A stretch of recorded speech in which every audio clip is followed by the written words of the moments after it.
ভারতের দোরগোড়ায় পৌঁছে গেল যুদ্ধের আগুন।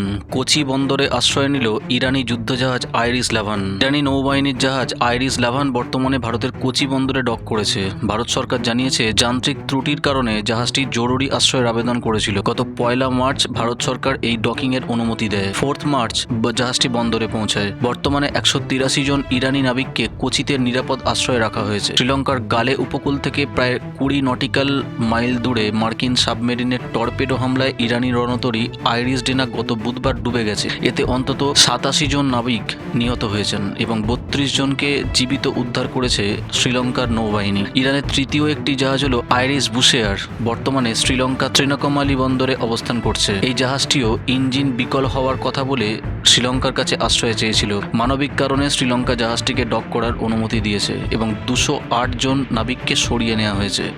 উল্লেখযোগ্য বিষয় হলো, এই তিনটি জাহাজই ভারতের মিলান 2026 এবং আন্তর্জাতিক ফ্লিট রিভিউতে অংশ নিয়ে দেশে ফিরছিল, অর্থাৎ তারা ভারতের অতিথি হিসেবে এই অঞ্চলে ছিল। ভারতের নৌবাহিনী বর্তমানে শ্রীলঙ্কার সাথে যৌথভাবে নিখোঁজ নাবিকদের উদ্ধার করার কাজ করছে।